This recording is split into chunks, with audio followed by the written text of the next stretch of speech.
말고 라는 제목으로 하나님 말씀 같이 나누겠습니다.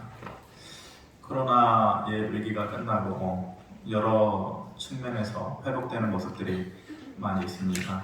그 중에서 관광업이 많이 회복되고 있다고 봐요. 어떤 메이저급 그 투어 회사에서 통계를 낸 거 보니까 이전보다도 200%, 300% 이렇게 관광을 떠나는 예약률이 높아졌다 이런 말을 들었는데 일반 여행에서도 빠지지 않는 코스이고 또 특별히 성지순례 하는 사람들에게는 꼭 들어가는 코스이자 또 나라가 바로 이집트라고 하는 나라죠. 아프리카 대륙에 있는 이집트, 우리가 나라명으로만 보면 누구라도 알 수 있는 나라인데 대부분의 아프리카 대륙이 어렵잖아요. 경제적으로도 어렵고 여러 가지 측면에서 앞서는 나라가 거의 없는데 이집트도 마찬가지지만 그래도 이집트는 그 아프리카 대륙의 여러 어려운 나라 중에서도 손꼽는 살만한 나라예요.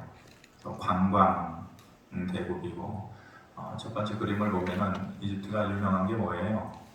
스핑크스도 있고 고대 피라미드도 있고 그래서 불가사의한 역사의 흔적들이 많이 남아있는 그래서 사람들이 발길이 끊이지 않는 곳이 이제 이집트이죠.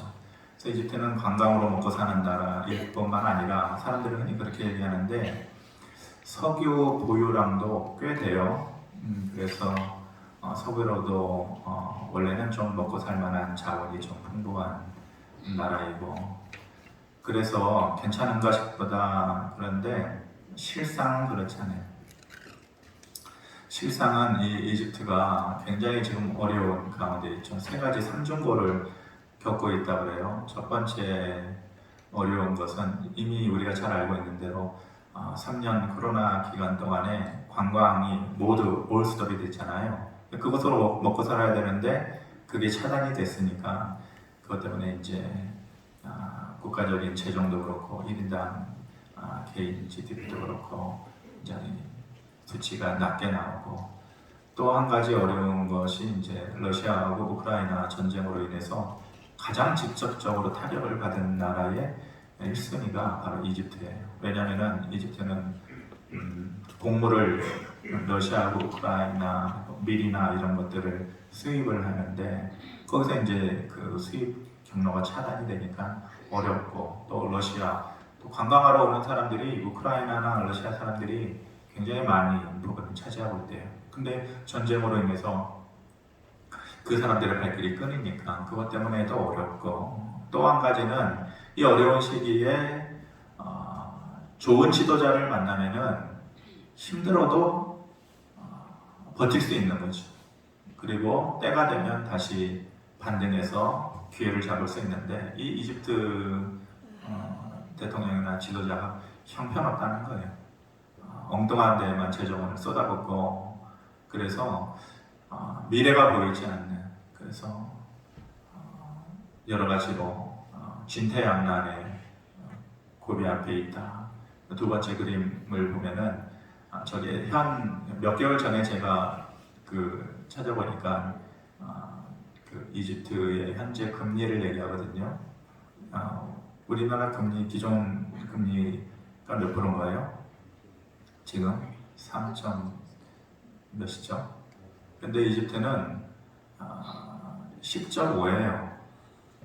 그러니까 돈 가진 사람은 빨리 가방에 챙겨가지고 이집트로 빨리 가세요. 가가지고 아마 지금 더 올랐겠죠. 미국이 금리를 올렸으니까 이집트도 더 올랐지 않았을까 몇 개월 전보다도. 그런데 그것만 오르면 좋은데 물가 상승률도 제일 높고 실업률도 엄청나게 높고 또 환율도 그냥 막 계속해서 치솟아오르고 그러니까 저것만 오른다고 해서 좋은 것이 아니라 경제적인 구조가 완전히 지금 흔들리고 있는 그러한 상황이라고 하는 것이죠. 그래서 이집트 역사상 80년 만에 최악의 경우를 겪고 있다 이렇게 말을 합니다. 이집트의 현 상황에 대해서 얘기를 했고요. 그렇다면 원래 이집트가 그런 나라인가? 성경에 나와 있는 고대 이집트, 성경에는 이집트를 애굽이라고 말하잖아요. 애굽은 The Great Egypt예요. 지금의 이집트하고는 비교도 안 돼요. 정말로 위대했던 나라, 그 어떤 나라보다도 위대했던 그러한 애굽이었었죠. 성경의 모든 역사의 순간마다 현장마다 빠지지 않고 그 누구라도 어려움이 있으면은 누구를 찾아요? 마치 큰형을 찾듯이 이집트를 찾는 거예요. 이집트가 나를 해를 가하든 도움을 가하든 무조건 찾는 것이 애굽이에요. 애굽으로 가면 도와줄 거야. 애굽으로 가면 살 수 있을 거야. 마치 요즘 사람들이 모든 세상의 역사의 중심에 지금은 좀 그 위상이 흔들리기는 하지만 미국이 있는 것처럼 그 당시에는 애굽이었죠. 애굽. 구약의 사람들은 자꾸만 그래서 애굽으로 가려고 무슨 어려움만 있어도 출애굽해서 나와가지고 홍해를 만날 때에도 제일 먼저 그들의 입에서 나오는 말이 우리가 애굽으로 돌아가자. 애굽으로 돌아가면 지금보다 낫잖아. 살만하잖아. 이런 것이. 애굽을 다시 기억하려고 한다는 것은 하나님의 방법을 버린다라는 그런 의미가 있어요. 왜냐하면 성경에서 애굽은 세상을 얘기해요. 애굽으로 살아간다라는 것은 세상의 방법으로 살아간다라는 것을 상징적으로 얘기해 주는 것이에요. 그러니까 애굽을 기억하고 애굽으로 돌아간다라고 하는 것은 이제 나는 하나님의 방법을 내려놓을 거야. 하나님과는 등질 거야. 그리고 나는 세상의 방법으로 살아가고 세상 속으로 들어갈 거야 라고 하는 그러한 의미를 가지고 있는 것이에요. 사실 하나님의 방법은 쉽게 눈에 띄지가 않죠. 반면에 세상의 방법은 늘 우리 가까이에 있어요. 쉽게 찾아볼 수가 있어요. 그리고 세상에서의 일은 금방 손을 뻗으면 되어지는 것 같지만 반면에 하나님의 일은 더디게 이루어지는 것 같아요. 아주 애같하게 만들고 기도하면 즉시 이루어졌으면 좋겠는데 우리의 마음이 새까맣게 타들어가도록 하나님은 기다림의 시간을 우리에게 필요로 한단 말이에요. 그러니까 사람들은 쉽게 하나님의 장소, 하나님의 방법, 하나님의 뜻을 내려놓고 어디로 가는 거예요? 애굽으로 가는 거예요. 애굽으로. 그런데 하나님께서 거기에 함정이 있다. 이렇게. 너무 애굽에 빠져 있지 말아라. 이렇게 말씀하시는 것이죠. 왜 그래야만 하는가? 오늘 본문은 창세기 말씀이지만 왜 그래야만 하는가를 단적으로 정확하게 얘기해주는 너희가 애굽 말고 애굽은 아니다. 애굽을 찾아가서는 안 된다라고 이유하는 가장 정확하고 직접적인 이유를 말해주는 것이 예레미야 42장이에요. 잠깐 예레미야 42장의 내용을 얘기하면 남유다의 멸망기거든요. 마지막 왕 시드기야가 눈이 빠지고 자식들이 자기 앞에서 죽는 모습, 처참한 모습을 다 경험하면서 이제 바벨론으로 포로로 잡혀가게 되죠. 왕이 그걸로 잡혀가게 되니까 남아있는 백성들, 그나마 바벨론을 포로로 잡혀간 사람들은 그나마 나은 사람들이에요. 경제적으로도 그렇고 배움도 있고. 근데 남아있는 사람들은 오합지졸이에요. 아무것도 가난한 사람들, 배우지도 못한 사람들, 연약한 사람들. 그러니 왕도 없고 지도자도 없고 남아있는 사람들, 남유다에 어떻게 해요? 근데 바벨론 왕이 남아있는 사람들을 관리할 수 있도록 총독 한 명을 세워주는데 그 사람이 그다랴라고 하는 사람이에요. 근데 이 사람이 괜찮은 사람이에요. 이 사람이 선한 사람이에요. 나름 애쓰는 사람이에요. 그러니까 어찌할 바를 모르고 방황하는 남아있는 백성들의 입장에서 보면은 희망이에요. 그리고 그다랴가 총독으로 세워졌다라는 말을 사방에서 듣고 뿔뿔이 흩어졌던 사람들이 그다랴가 총독으로 세워졌어? 그럼 우리 다시 돌아가자. 뿔뿔이 흩어졌지만은 우리 다시 돌아가자. 어찌되었건 새로운 시작이 있지 않겠느냐. 희망을 가지고 하나 둘씩 모여들죠. 그다랴에게 약점이 있었어요. 뭐냐면은 순진해요. 지도자가 너무 순진하고 순수해도 안 되는 것 같아요. 사람들이 얘기해요. 그달에게 당신을 죽이려고 하는 암살 모의가 있습니다. 조심하셔야 돼요. 조심하셔야 돼요. 근데 그달에가 무슨 그런 일이 있겠어요? 괜찮아요. 괜찮아요. 계속 그 말을 쉽게 여긴 거예요. 그런데 결국은 그 사람들의 손에 그달에가 죽게 되죠. 그러니까 그나마 작은 희망의 불씨를 보고 뿔뿔이 흩어졌다가 다시 모여든 사람은 두 번째 국가적인 위기를 겪는 거예요. 나라는 나라대로 망하고 그나마 자기들에게 마지막 희망의 불씨라고 생각했던 그달에마저도 죽고 나니까 이제는 방법이 없어요. 살아갈 희망이 없어요. 어떻게 해야 되나? 어떻게 살아가야 되나? 그래서 생각난 사람이 누구냐? 예레미야예요. 자기들이 한때 싫어서 구덩이에 던져놓고 죽이려고 했던, 미워했던 그 사람 말 듣기 싫었던 예레미야. 이제 궁지에 몰리게 되니까 예레미야가 생각나게 되죠. 찾아요. 그래서 예레미야에게 하나님의 뜻을 물어봐요. 우리 어떻게 하면 좋겠냐? 어떻게 살아가야 되냐? 예레미야 보고 하나님의 뜻을 좀 구해달라. 근데 예레미야는 이미 알고 있어요. 너희들이 진심 아니야. 지금 당장 궁지에 몰리고 어려워서 나를 찾지만은 너희들의 마음에는 진심 없어. 그리고 내가 너희들에게 하나님의 뜻을 전한다 할지라도 그 뜻을 따르지 않을걸. 왜냐? 너희들은 고집스러우니까. 예레미야가 이미 알고 있었어요. 알고 있음에도 불구하고 하나님의 뜻을 구해요. 하나님의 뜻이 뭐냐? 예레미야 42장 10절에 이렇게 말씀해요. 너희가 이 땅에 눌러앉아 산다면 내가 너희를 세우고 헐지 아니하며 너희를 심고 뽑지 아니하리니 이는 내가 너희에게 내린 재난에 대하여 뜻을 돌이킵니다. 하나님께서 쓸어버리고 싶으셨어요. 정말로 말 안 듣고 믿음 없이 행동하는 그 백성들을 다 쟤처럼 그렇게 만들어 보시고 싶었어요. 그런데 하나님께서 내가 돌이켰다. 돌이키면서 너희 남아있는 이 오합지졸처럼 그냥 쓰레기더미처럼 남아있는 너희들은 내 말을 듣고 여기에서 기다려라. 힘들고 어려워도 여기에서 나의 때를 기다리고 아프면 아픈 대로 힘들면 힘든 대로 여기에서 때를 기다리라. 그러면 내가 너희를 세우고 헐지 아니할 것이다. 그리고 심고 뽑지 아니할 것이다. 여기서 때를 기다려. 이렇게 얘기하는 거예요. 여기서 때를 기다리라는 말은 뭐 하지 말라는 거냐? 애국으로 가지 말아야 해. 왜냐? 때만 되면 그리고 기회만 되면 어려움이 있으면 뭐 한다는 거예요? 애국으로 가자. 애국으로. 세상의 방법으로 가자. 세상의 길로 가자. 그런데 그러지 말고 어려워도 힘들어도 여기 있어라. 바벨론의 포로로 잡혀간 사람들은 거기서 나름대로 어려움의 시기를 눈물로 기도로 이기면 때가 되면 그들도 다시 돌아오게 할 것이고 너희는 여기서 그런 삶을 살아라. 이렇게 얘기해요.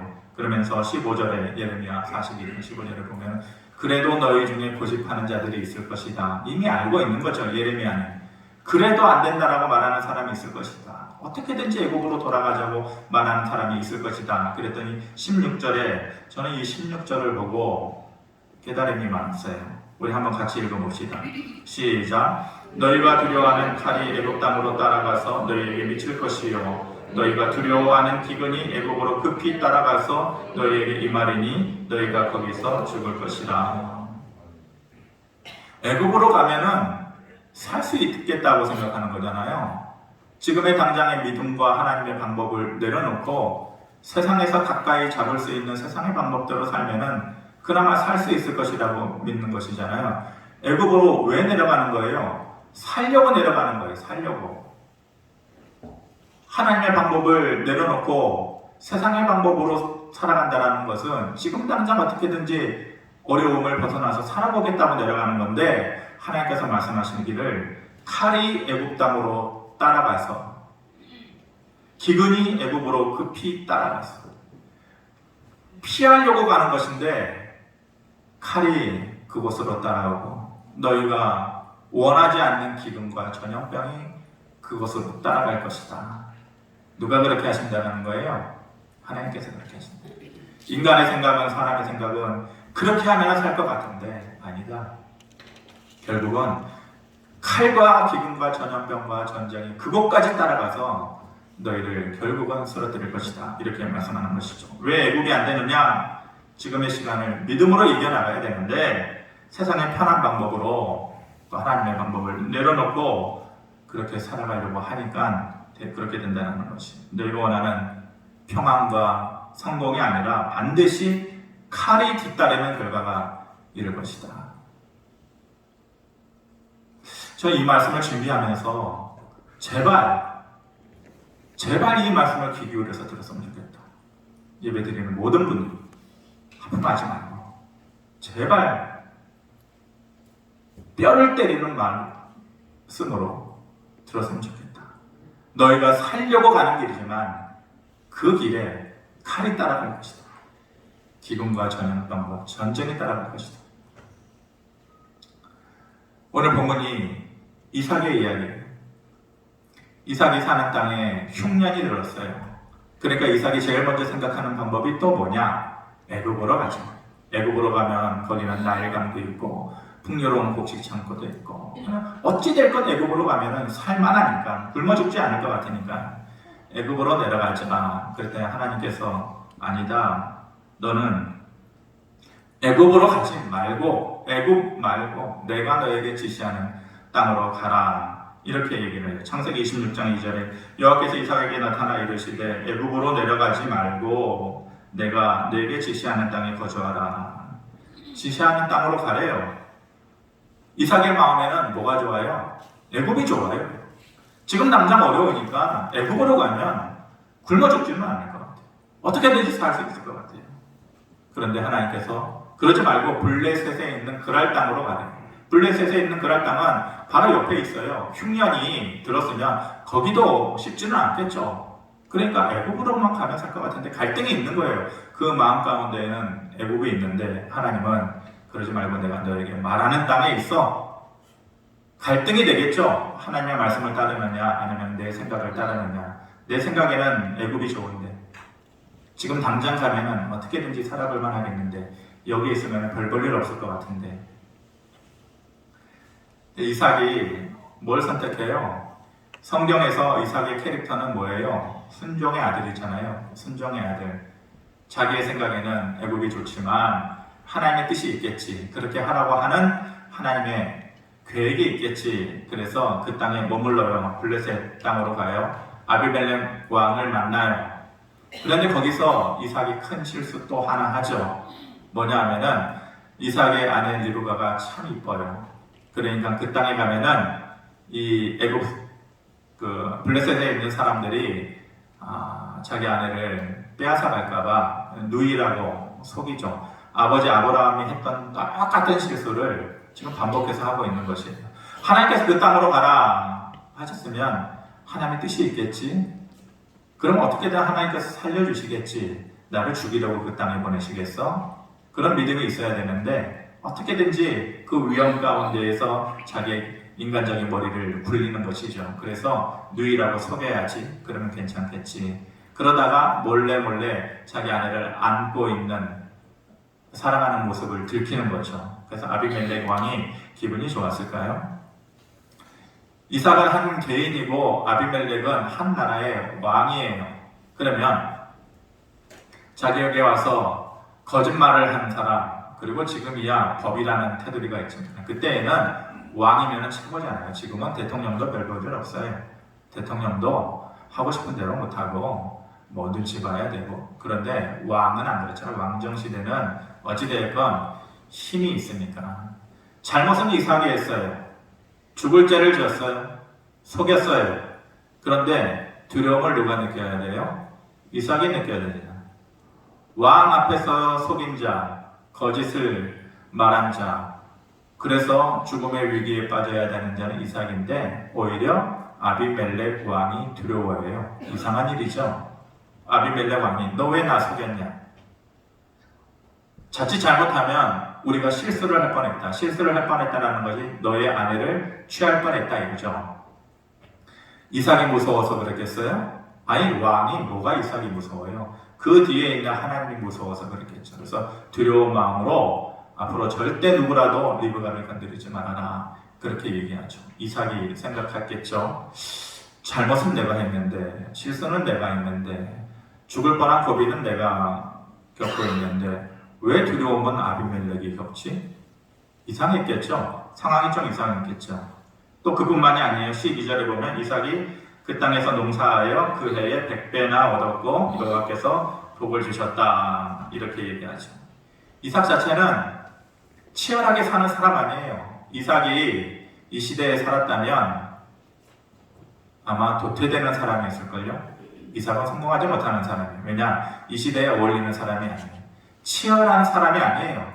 그냥 누가 빼앗으려고 하면 줘버리는 사람이에요. 싸우지 못하는 사람이에요. 그런데 이삭이 그 땅에서 농사에 그의 100배나 여호와께서 복을 주셨다. 이삭이 어떻게 생각해? 이상하네.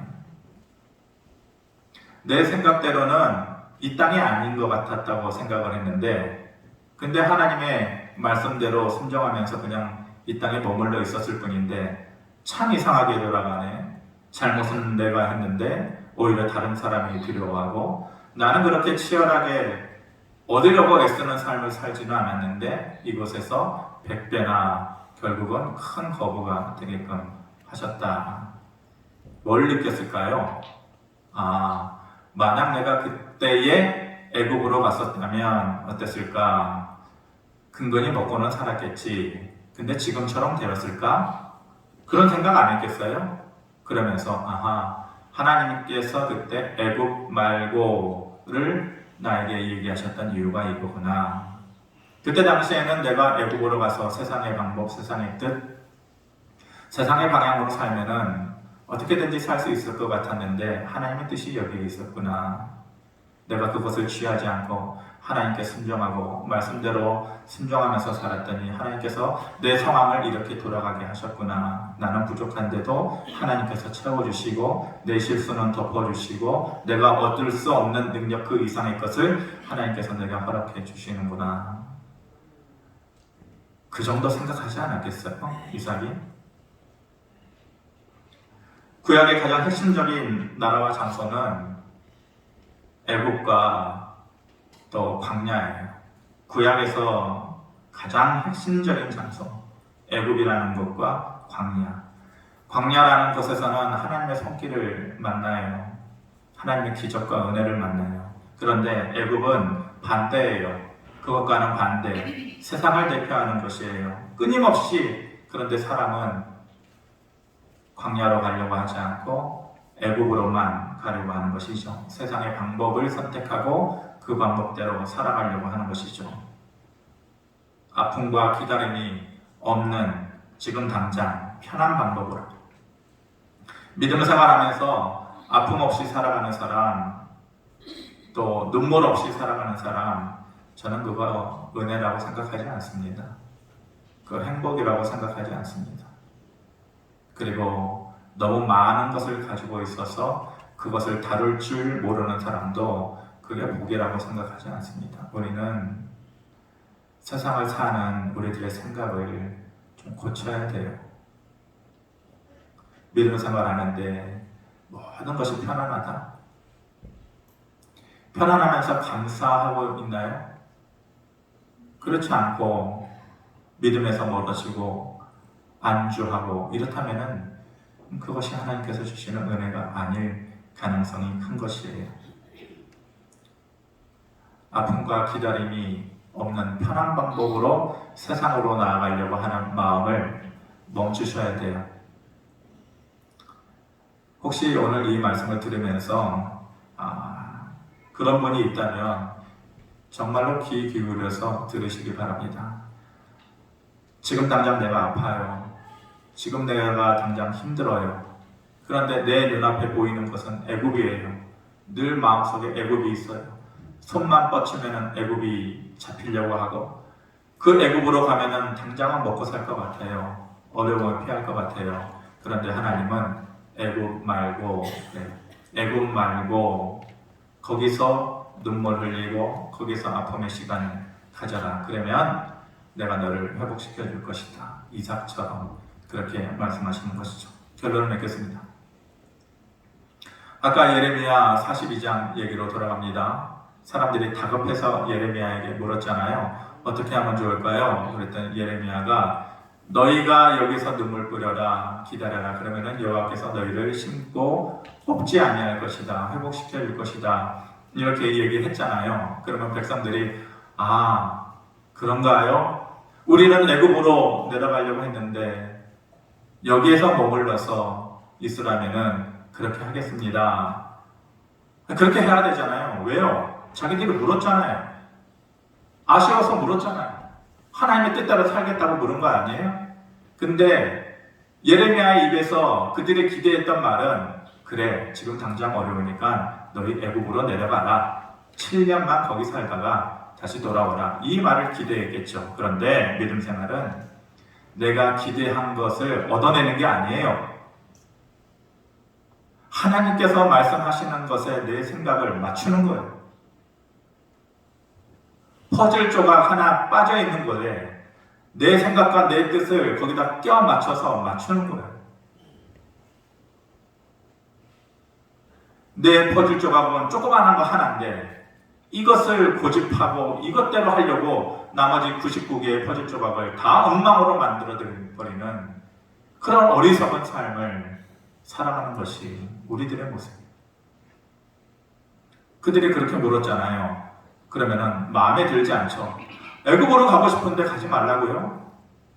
하지만 하나님의 뜻이라면 그렇게 하겠습니다 라고 나왔어야 돼요. 그런데 그러지 않았어요. 42장 21절 22절 읽고 마치겠습니다. 시작. 너희 하나님 여호와께서 나를 보내사 너희에게 명하신 말씀을 내가 오늘 너희에게 전하였어도 너희가 너희 하나님 여호와의 목소리를 도무지 순종하지 아니하였은즉 너희가 가서 머물려고 하는 곳에서 칼과 기근과 전염병에 죽을 줄 분명히 알지니라. 애굽으로 가면은 피해서 살 것 같았는데 그러지 않았어요. 그래서 칼과 기근과 전염병이 그들을 따라가서 결국은 그것 때문에 그들이 죽어요. 왜냐하면 그들이 이 뒤에 이야기지만은 결국은 애굽행을 강행하거든요. 그래서 이 말씀대로 되어져요. 그것을 피해갔는데 결국은 그것 때문에 망하게 되는 것이죠. 이삭은 하나님의 방법을 어려워도 선택했어요. 그랬더니 하나님께서 실수해도 실수한 부분은 덮어주고 또 모자란 부분을 채워주셨어요. 그런데 애굽은 거기 가서 최선을 다하는 삶을 살았는데도 불구하고 칼과 기근과 전염병으로 그들을 망하게 한 것이죠. 어려움 앞에서 당장 통할 만한 세상 방법만을 따라다니지 마시기 바랍니다. 그것만을 쫓지 마시기 바랍니다. 우리는 믿음으로 살아가는 사람들 아니겠습니까? 눈물을 흘릴 만한 상황이 되면 눈물을 흘려야 돼요.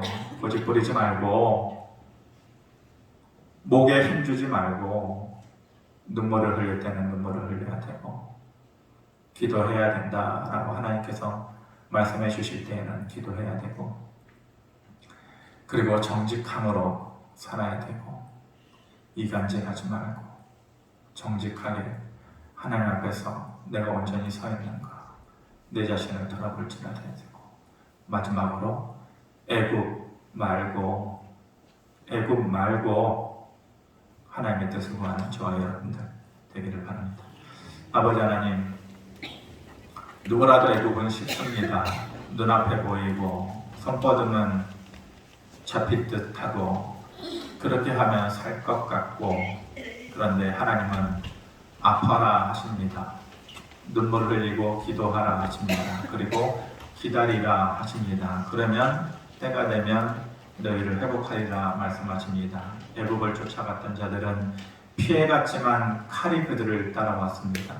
세상을 살아가는 우리들의 방법이 세상의 방법이 아니고 하나님께서 말씀해 주시는 방법이 무엇인지 다시 한번 깊이 생각하여 그 길을 따를 수 있도록 성령 도와주십시오. 예수님의 이름으로 기도합니다. 아멘.